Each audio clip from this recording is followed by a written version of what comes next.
My name is Alyssa. Today we are back with another nutrition related video, which you guys seem to really like. And we are talking about a macro mineral and some of the best food-based sources of this mineral. You can tell by the title what mineral we are talking about. And we've done this before with calcium as well as plant-based protein. And today we are talking about magnesium.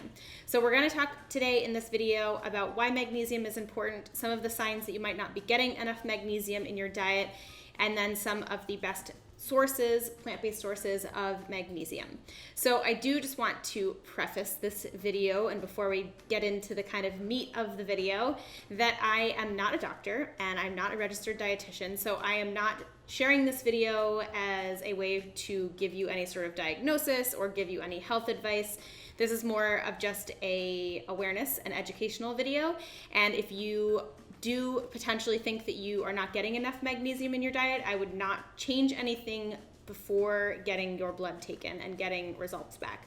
So if you're interested in kind of seeing your vitamin levels, where you are with vitamins and minerals, definitely head to a doctor or healthcare professional, get a blood panel done. This is really, I recommend this for everyone. It really gives you a sense of like where you are with all of your minerals and if you are deficient in any of them. So before making any change or adding a supplement into your routine, I would recommend doing that so that you have a baseline to go off of, and then from there you can make tweaks with your diet or add supplements as needed.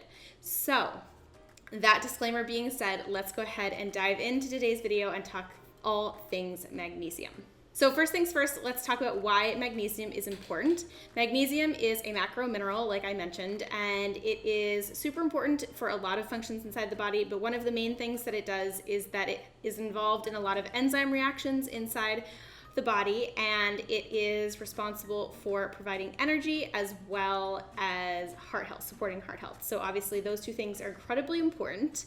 But one of the really interesting things about magnesium is that it is also considered the anti-stress mineral. And you might have seen products on the market that come in powder form that you would take to kind of de-stress or calm down. And those often are magnesium heavy, or they are magnesium. And the reason why is that magnesium can really help us to de-stress. It can help to kind of calm the body down. It helps to soothe and smooth out muscles in the digestive system, and it really just kind of helps us bring things down to a more like calm and regulated state. Magnesium can also be used to help promote healthy sleep. So if you are somebody that struggles with sleep, magnesium could be something that would help you fall asleep more easily and just have a more calm and restful sleep. But one thing to keep in mind with magnesium is that it does need to be balanced with calcium. So if it has the right amount of magnesium and calcium in your diet, then both of those two things can work harmoniously and they can work as effectively as possible. So it does need calcium to be properly activated. The other few things about why magnesium is great is that it has also been shown to help with blood pressure. It's been shown to help with muscle and period cramp relief, as well as anxiety. So those are just some of the benefits, and again, I recommend digging into it in your own and like do a little bit of your own research before adding any supplements into your routine, but some of the things to keep in mind if you are considering adding more magnesium into your diet. So now let's talk about some signs that you might not be getting enough magnesium, and again, I want to clarify, make sure to get tested before you add anything new or change anything into your diet. So these are going to be symptoms, I guess you would say, that are extreme. So if you are like extremely deficient in magnesium, which is probably not the case, but things to watch out for are nausea, vomiting, diarrhea, those kind of main normal symptoms that you would associate with something that's going wrong. So if you are having some of those symptoms, you probably are thinking that something might be wrong. So a blood panel is a great first step, or a step in general in that process, in identifying what's going on to see where you are with your vitamins and minerals. So now that we've kind of gotten that out of the way, let's dive into our specific food-based sources of magnesium, and I'm going to show you some overlays, and we'll do a little bit of explaining about how much magnesium is in each of these items, and we'll come back after that and talk a little bit about recipes as well as our daily recommendation needs. First on our list is pumpkin seeds, where 1 ounce is 18% of your daily needs. And pumpkin seeds can be used so many different ways, any which way you would use nuts or seeds, like in granola, oatmeal, overnight oats, etc. Pumpkin seeds are a great option. They also have a ton of other nutritional benefits as well. Next is almonds, where 1 ounce of almonds is 19% of our daily requirements. And of course, almonds are so easy to use. I use them all the time, whether it's the whole nut. There's also almond flour, there's almond butter, and you can pretty much sneak almond into your diet any way you'd like because there are so many varieties. Then we have spinach. 1 cup of steamed spinach is 39% of your daily requirements. I add spinach into pretty much everything. I love it in soups. I love it in smoothies. I love it steamed on avocado toast, and I just think that it is one of the most versatile greens out there. Next, we have cashews. 1 ounce is 18% of your daily requirement. I use cashews for cashew butter, of course, but I also use it all the time in my vegan cooking to make soups and stews and sauces super duper creamy.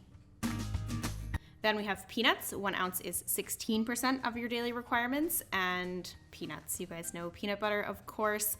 Peanut butter has so many amazing uses. It's delicious. It's easy to make at home. And this recipe actually uses pumpkin seeds and peanut butter in one single recipe, so that's a double win.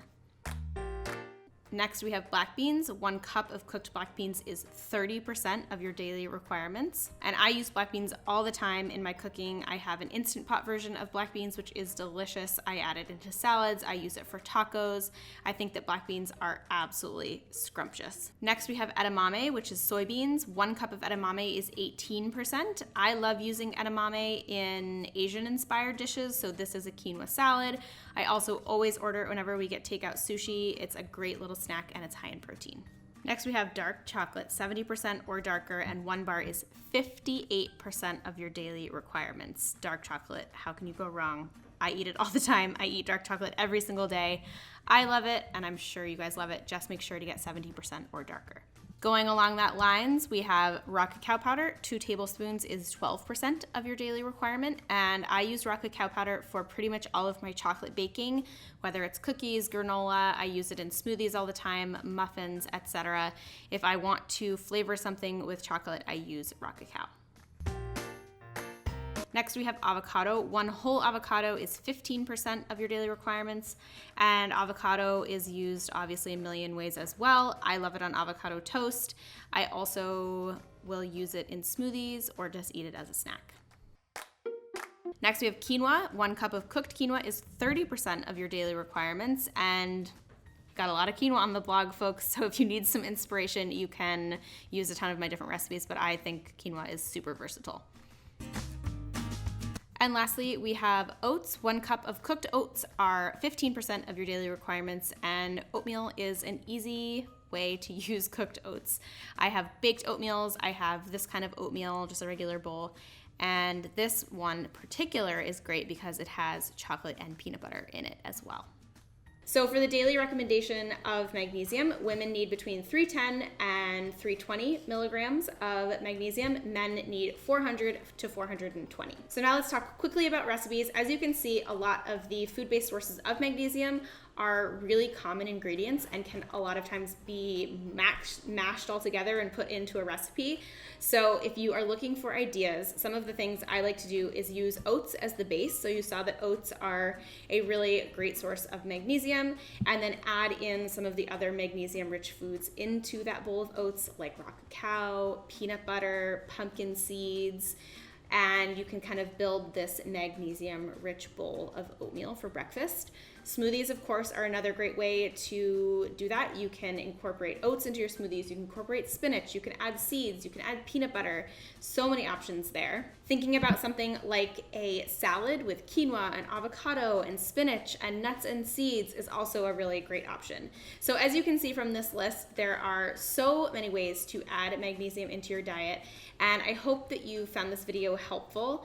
Again, I don't feel like I need to preface this again, but in case you missed it throughout the video, I am not a doctor or a healthcare professional, so I am not providing a diagnosis, nor am I providing recommendations for you.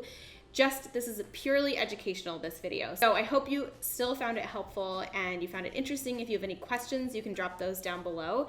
And this also is paired along with a blog post, so you can find that on the blog, and I've linked it down in the description box, which explains all of this in more detail. Otherwise, that's pretty much all I have for you today. Thank you guys so much for being here. As always, you are the best. I plan on doing more of these videos, so expect more mineral-focused videos coming in the next couple months.